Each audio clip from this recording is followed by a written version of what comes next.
Boa tarde, vou agradecer novamente a Revista Emília e o SEDAC pelo convite para mediar esses relatos de experiência, e vou convidar a Sandra Medrano para vir aqui fazer o relato em nome do SEDAC. A Sandra é coordenadora pedagógica da área de língua da comunidade educativa SEDAC, membro da equipe de coordenação do Instituto Emília e professora da pós-graduação do Instituto Vera Cruz. Vamos embora.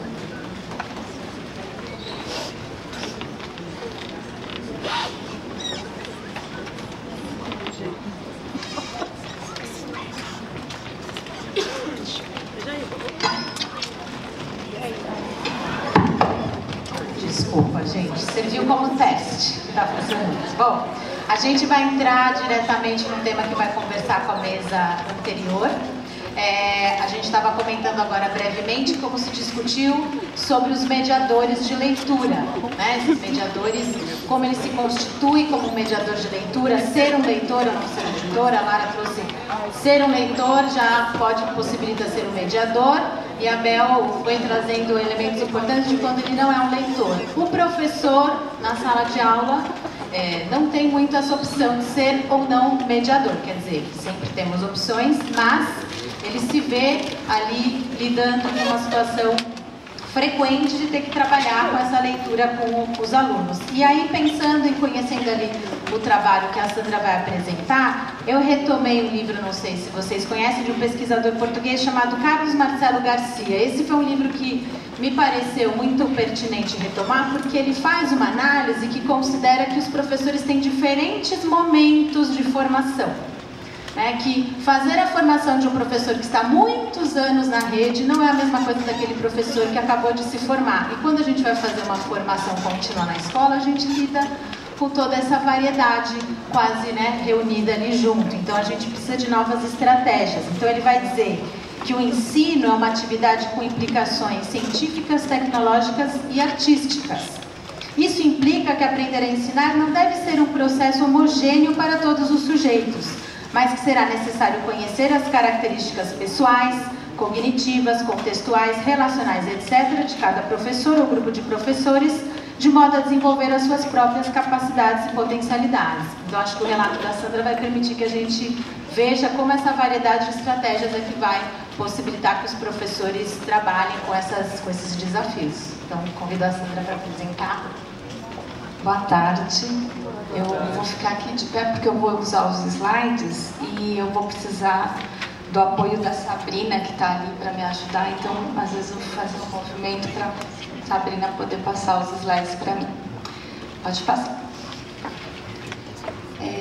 Eu escolhi essa passagem do texto do Antônio Cândido, que provavelmente muitos de vocês já conhecem, para falar sobre o direito à leitura e à literatura, porque eu acho que representa muito bem o que a gente está querendo dizer sobre isso. E eu vou ler para vocês, para começar. A luta pelos direitos humanos abrange a luta por um estado de coisas em que todos possam ter acesso aos diferentes níveis da cultura. Uma sociedade justa pressupõe o respeito dos direitos humanos. E a fruição da arte e da literatura em todas as modalidades e em todos os níveis é um direito inalienável. Eu escolhi esse trecho porque eu achei que relacionava muito com uma notícia que foi veiculada recentemente quando foi publicado o relatório do Banco Mundial, em que dizia que o Brasil demoraria 260 anos para atingir os níveis de leitura dos países mais ricos.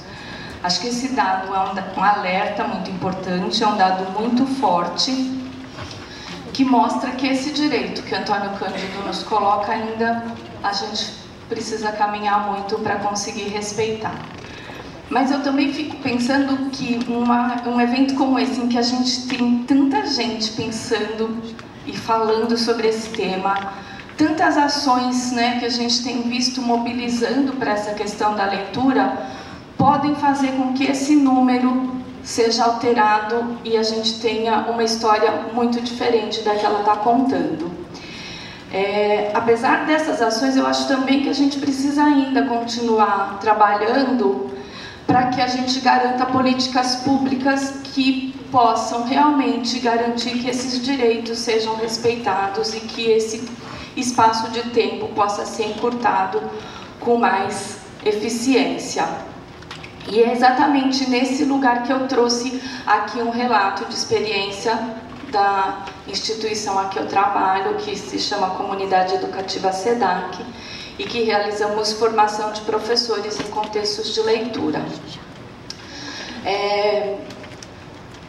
Para falar sobre isso, eu pensei da gente percorrer esse caminho, que eu vou falar um pouquinho do contexto e dos princípios que estão na base do nosso trabalho, falar sobre alguns exemplos de estratégias formativas que nós realizamos e alguns resultados que nós temos alcançado. E para começar, nós trouxemos um vídeo bem curtinho, só para mostrar um pouco do trabalho de um dos projetos que nós realizamos na área de leitura, que se chama Projeto Pequenos Leitores, que nós desenvolvemos em parceria com a FTD Educação, em secretarias municipais do estado de São Paulo, e algumas das meninas estão aqui representando as equipes locais, só para a gente conhecer e mergulhar então na experiência do SEDAC. Pode passar, Sabrina.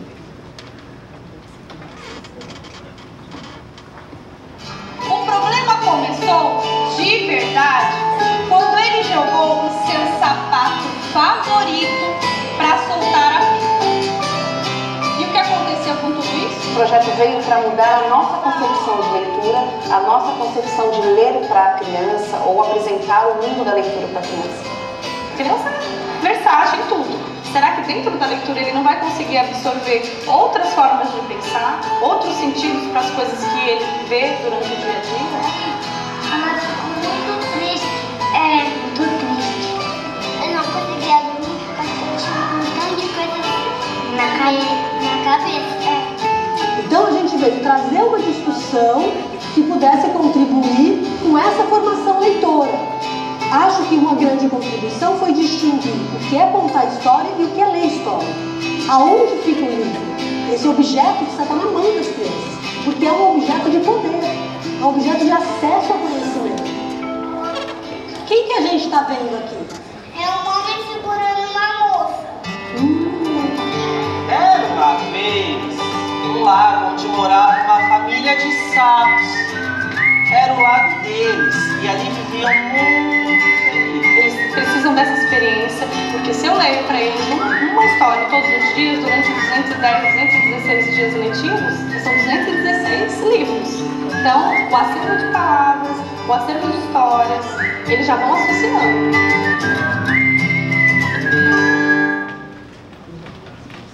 Então é desse projeto especificamente, mais algumas outras ações que nós realizamos que eu vou contar para vocês. Bom, a comunidade educativa SEDAC, ela atua desde o final da década de 90 com formação de professores na área de língua. Hoje nós temos muitas outras ações com outros, em outras áreas, mas tradicionalmente a gente vem trabalhando com a área de leitura e escrita. E uma equipe de formadoras e coordenadoras tem se dedicado muito a pensar e estudar, e duas questões têm nos movido quando a gente pensa os planos de formação dentro dos projetos em que a gente atua.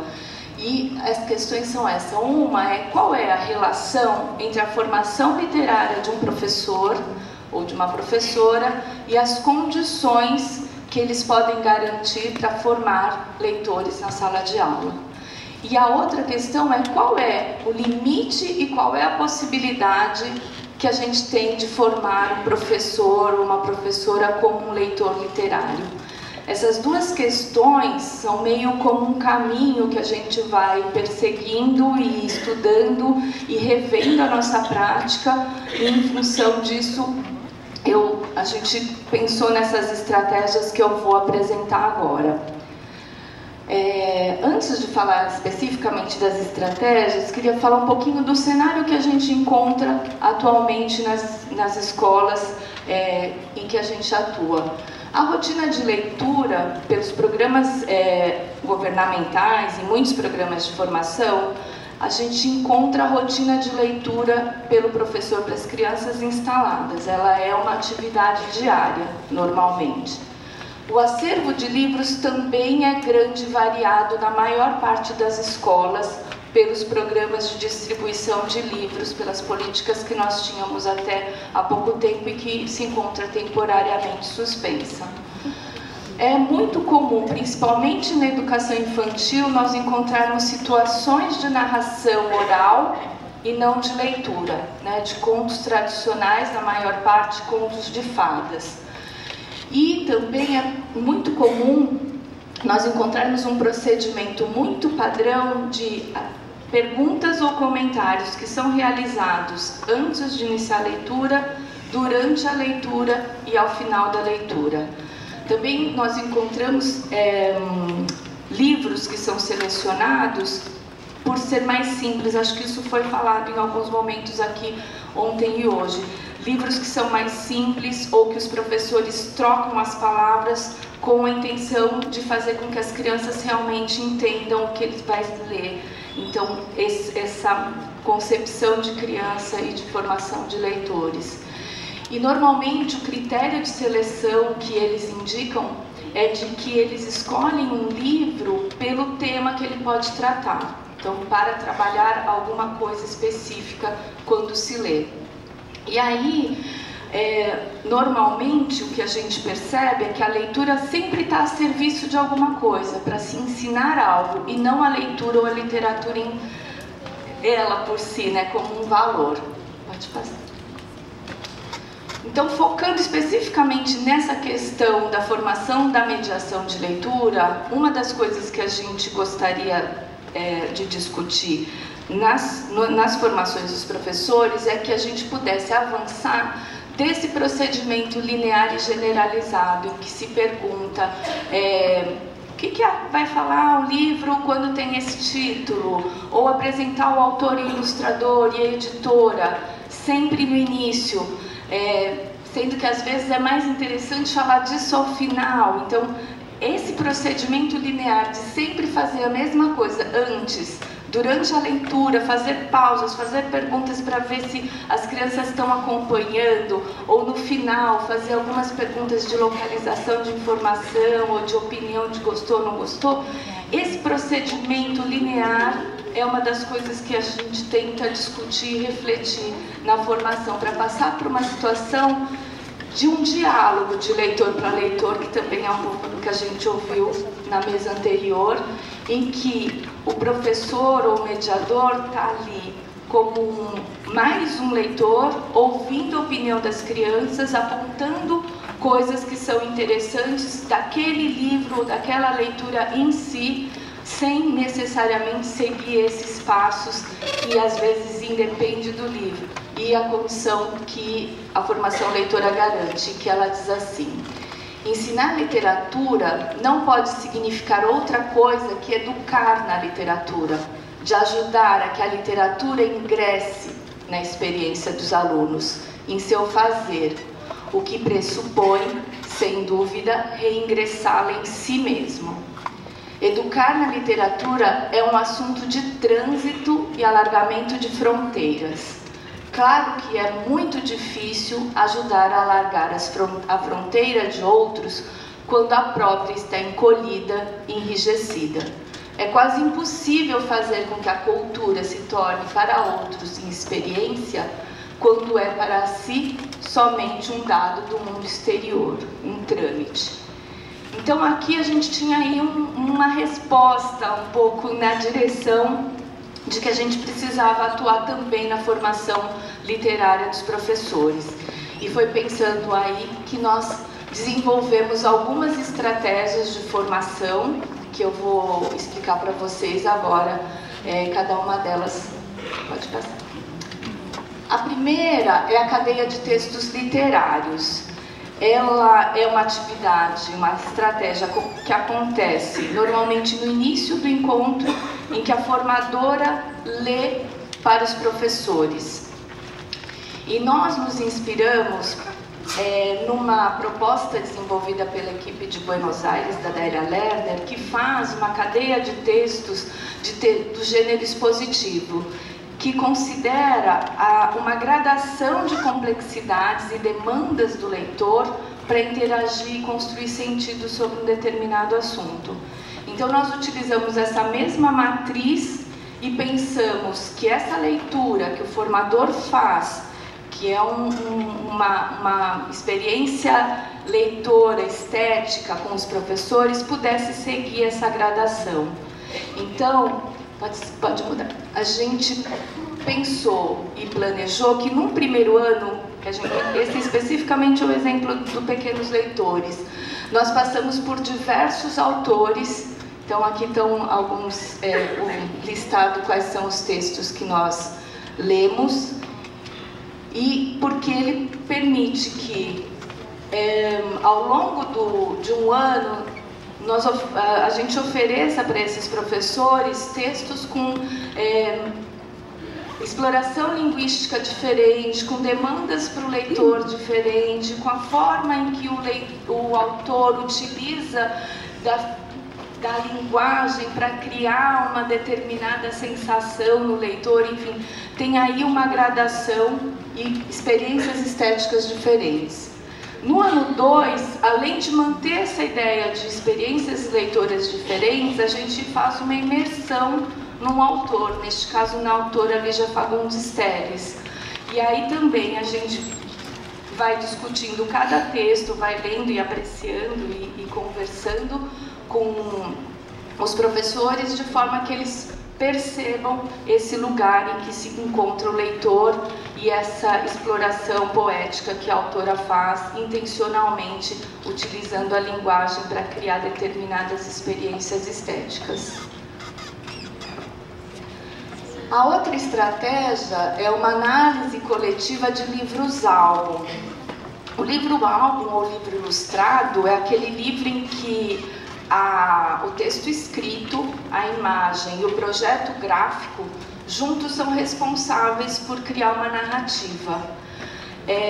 E a exploração desse livro, desse tipo de artefato moderno, contemporâneo, se deu porque nós, lendo e estudando, percebemos que ele possibilita que o leitor se coloque numa posição muito semelhante à que se coloca quando lê uma literatura mais extensa. E aí, como diz a especialista em literatura infantil, a Cecília Silva Dias, uma venezuelana super sabida, ela diz que esse tipo de livro, o livro-álbum, permite que em um curto espaço de tempo a gente tenha acesso a uma narrativa completa e com uma intensidade muito grande de experiência leitora. Então, essa apreciação, essa análise que a gente faz com os professores sobre que lugar que o leitor é colocado num livro-álbum, de que jeito ele precisa preencher espaços intencionalmente colocados pelos autores, ou que indícios ele pode encontrar na imagem ou numa palavra, na posição do texto, na intencionalidade da fonte, de que forma ele vai colhendo esses indícios para fazer a interpretação daquele texto, para construir sentido. A gente percebeu que era uma estratégia muito potente também para ele se colocar nesse lugar. Na continuidade, a gente faz uma outra estratégia, que é essa de exploração de acervos de livros. Então, com os conhecimentos, né, que a gente vai construindo com os professores e com coisas que eles vão colocando em jogo nessas estratégias anteriores, eles olham acervos de livros ou que já estão disponíveis na escola ou livros que nós levamos, e aí eles colocam em jogo critérios para análise e avaliação daqueles livros. E aí tomam consciência e vão organizando esses critérios para que possam ser utilizados em outras situações quando a gente já não estiver na formação. Isso permite que eles, além de pensar nesses critérios, também possam conhecer um acervo muito maior de títulos que eles ainda não conhecem. Pode passar. A outra estratégia é a tematização da prática, que é uma estratégia formativa desenvolvida pela Thelma Vaz, que é uma nossa mestra aqui, e que A ideia é que a gente grave situações de leitura, né? Inicialmente são gravadas leituras da formadora e posteriormente os professores acabam se voluntariando para serem filmados, e nós tematizamos essas práticas de leitura. E a ideia é que as práticas de leitura sejam objeto de análise, sejam olhadas à luz de teoria, para que a gente possa, então, saber o que fundamenta aquela ação, por que se faz assim ou de uma outra forma, baseado numa concepção teórica, possa tomar conhecimento daquilo e que isso possa ser institucionalizado como um conhecimento didático para ser utilizado em outras situações. Aliada a essa estratégia, tem dois procedimentos que são muito importantes. Um que é a leitura de textos teóricos para fundamentação, então, dessa prática, e a escrita profissional, a questão do registro e da reflexão por escrito, que são dois procedimentos fundamentais para o aprimoramento profissional contínuo, né? A próxima.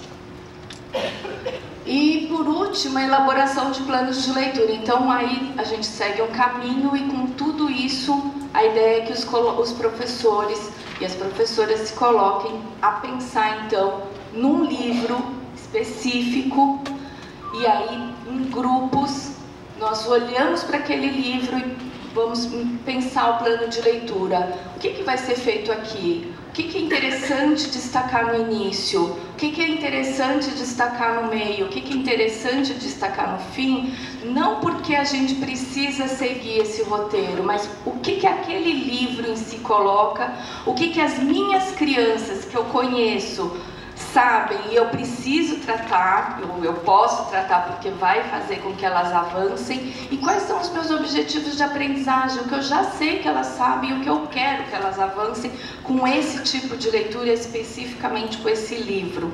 Então, às vezes acontece de não fazer nenhuma intervenção no meio, porque aquele livro precisa ser lido inteiro. Ou é importante que nem se chame a atenção do título, porque o título vai ser interessante retomar no final, porque aquele título faz com que a história mude todo o contexto. Enfim, então a gente tenta fazer aquilo de passar daquela situação mais linear e padrão para essa outra, em que a mediação leva em conta essas diferentes camadas do planejamento.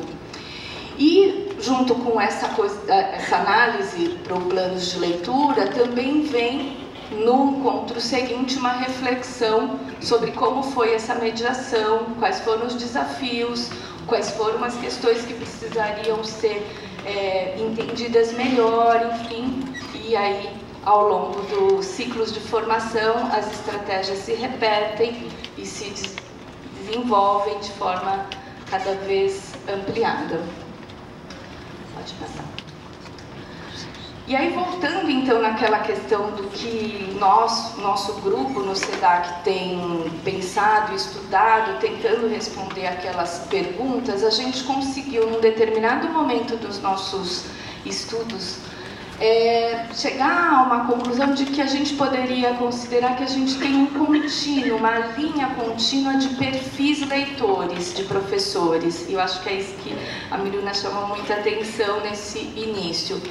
Que a gente tem desde um professor num extremo que já é um bom leitor, um leitor literário, ou que já estava muito próximo disso e a formação consegue fazer com que rapidamente ele se coloque nesse lugar. E num outro extremo, aquele professor que diz que não gosta de ler, que não se identifica com a leitura. Nesse meio, entre esses dois extremos, tem vários perfis. A questão é que a gente percebe que as condições didáticas que esse professor do extremo, que é um leitor literário, que realiza uma leitura crítica, as condições didáticas que ele pode garantir são muito mais amplas. Ele consegue ler e fazer com que seus alunos se encantem, ele consegue fazer uma conversa de leitor para leitor, porque a experiência pessoal permite que ele navegue e ouça o que o outro diz como uma opinião e que consiga argumentar, abrir espaço, voltar para o texto, checar aquela hipótese. E o outro professor desse outro extremo, por uma questão de falta de experiência leitora, ele tem uma limitação nessas condições, né? Ele consegue propiciar uma leitura muito nesse formato que a gente mostrou, de coisas a seguirem porque é uma experiência externa a ele. Ele segue por falta de repertório e de trâmites mesmo de como lidar com ela. E aí, pode passar. A gente sabe que formar um professor como leitor, um adulto, é um desafio bastante difícil, mas a gente começou a pensar que esses professores dos extremos mais distantes da leitura, que a gente pode não ambicionar que ele se torne um leitor literário, mas que dentro do processo de formação nós podemos discutir com ele quais são as questões envolvendo esse objeto de conhecimento que é a leitura literária e de que forma que isso pode se dar dentro da sala de aula, sabendo que é ainda distante desse outro extremo desse professor que faz a leitura, sendo ele um leitor, mas que minimamente ele possa pensar o que é que as crianças podem aprender, qual é o papel do professor, o que objeto é esse que eu estou ensinando na sala de aula. Nesse sentido, aqui estão listados alguns resultados que nós alcançamos nos projetos de formação, e eu queria destacar 3, que se relacionam um pouco com o cenário que eu apresentei no início. Um é a disponibilização e organização do acervo, porque por mais que a gente tenha esse acervo nas escolas, o que é muito comum acontecer é que ou eles ainda estão em caixas, às vezes a gente encontra eles no sótão, assim, no forro do telhado, ou estão dentro de um armário na sala das diretoras e das coordenadoras e não estão acessíveis para os professores, para as professoras e para as crianças. O outro aspecto é essa mediação qualificada mesmo, da possibilidade de olhar para o livro e pensar que aspectos eu vou chamar a atenção nesta leitura, considerando esse meu aluno e o que eu quero que ele aprenda em relação à leitura e à literatura. E por último, pensando nas políticas públicas, uma coisa que ao longo da formação nós desenvolvemos a elaboração de documentos oficiais, tanto da Secretaria de Educação quanto das escolas, em que a gente produz coletivamente um texto em que a gente, com o grupo, com a discussão que a gente faz ao longo da formação, eles possam escrever e deixar documentado qual é a concepção de leitura e de formação de leitor que a gente espera na escola. Esse é um jeito que nós achamos que poderia garantir que, mesmo que as equipes mudem, mesmo que a formação acabe, que isso fique documentado e seja um orientador das políticas de leitura naquela escola, naquele município. E aí, voltando até numa fala da professora do vídeo, a Sandra, que ela diz que se ela lê todos os dias, tal, e que a gente sabe que em muitas situações essa leitura acontece, acho que é importante a gente pensar que essa leitura precisa ser qualificada, né? Ela precisa ser uma leitura que forme leitores. E aí, se a gente pensar nesse período de 3 anos, que pode ser da educação infantil ou do início do ensino fundamental, se a gente lê e abre a possibilidade das crianças colocarem suas opiniões, argumentarem, ouvirem a opinião do outro, olharem para o texto, tentando entender como é que aquele autor, o que o autor está esperando de mim naquela transação com o texto, nós estamos formando leitores que podem ser mais críticos e mais autônomos ao longo da escolaridade, depois vida fora. E aí, queria fechar com uma fala da Emília Ferreiro, que diz que há crianças que ingressam no mundo da língua escrita por meio da magia, uma magia cognitivamente desafiante, e crianças que entram na língua escrita pelo treino de habilidades básicas. Em geral, as primeiras se tornam leitoras, as outras têm destino incerto. Obrigada.